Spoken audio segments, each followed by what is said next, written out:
Hey everyone, today we're going to talk about root pruning in LECA. This plant has a good amount of root rot, I believe, so we're going to go through the root system, clip off what we don't need, and then treat the rest with hydrogen peroxide.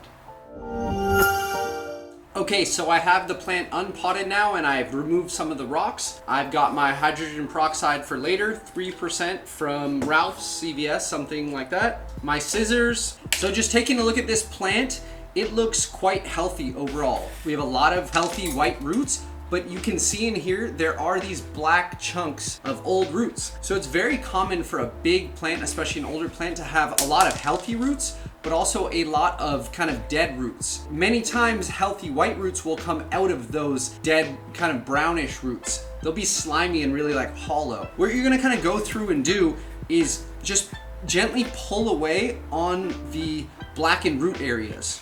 So I'm just gonna kind of gently do that. If they're a good root like any of these white ones, you can yank on it, it's not gonna pull off. That's because it's a healthy root. Obviously don't, abuse your root system. It is okay to do a little root pruning if you need to. It's not that harmful, but you don't wanna touch your healthy roots a lot. That's because this little yellowish cap at the end of your root is the meristem, and that's the growth point. It has a little mucus membrane on top of it, and you don't want to injure that. That's how it adds a little mucus to the edge of it to push it through soil and other medias to kind of lubricate that transition, as weird as that might sound. But that's why it feels a little mucusy, so don't bother that membrane. But go through and pull off any of these like blackened areas that you can see. Over here, here's a big one that used to be an old root. Like here's the end of another one. Look at that. Just came right off. So just like removing old leaves, allow it to pull away gently. Don't yank it off. Just go through. Oh, here's a perfect place to use the scissors. This root has died back, but off of the top of it, it has a white root coming out of it. That's a perfect example of a place to trim back to the white area and allow the dead root area to be exposed. I'll take a little hydrogen peroxide and I'll kind of cauterize that wound to make sure that any sort of root rot or pythium that's there dies back, and that wound is then sealed.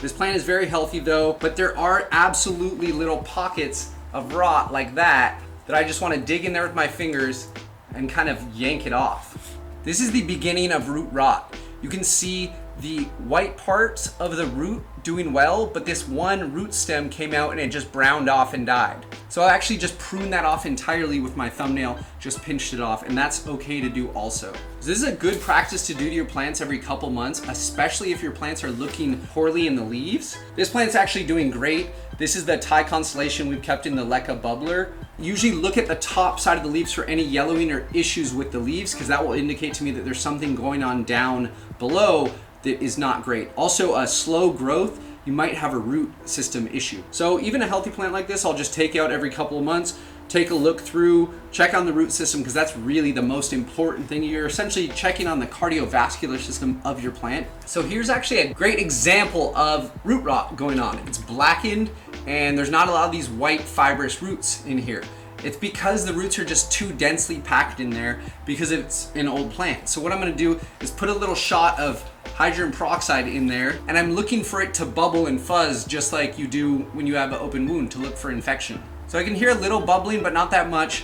So that means that the roots that are black and still there don't have a lot of bacteria or fungi or any sort of life like pythium, which is the root rot cause. So at the end of the day, all this really is kind of just having like dead leaves or dead roots in your root system. The plants eventually will consume this, but overall it's not great to have a ton of it in there because it can lead to more rot. Root pruning is okay, and it can typically encourage more root branching, just like the top of a plant.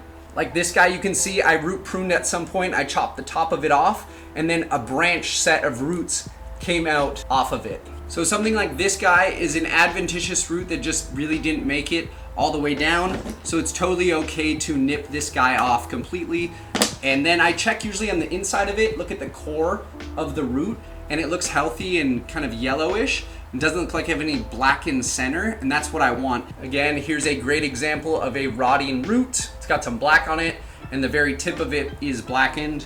So I will just nick it right off. And then what's left over is nice and white. I hope this helps you guys out with your rare plants and your plants in LECA. It's super important to take a look at your root system. As I said, your root system is kind of your cardiovascular system for your plant. It's the veins that bring that liquid and nutrients all the way up to the top of your plant, and it's what keeps your plant healthy. If you have healthy roots, you're typically going to have a very healthy plant at the top. So take care of your roots and your plants will take care of you. Thanks for watching this week. We'll see you next Saturday for another video. Have a good day.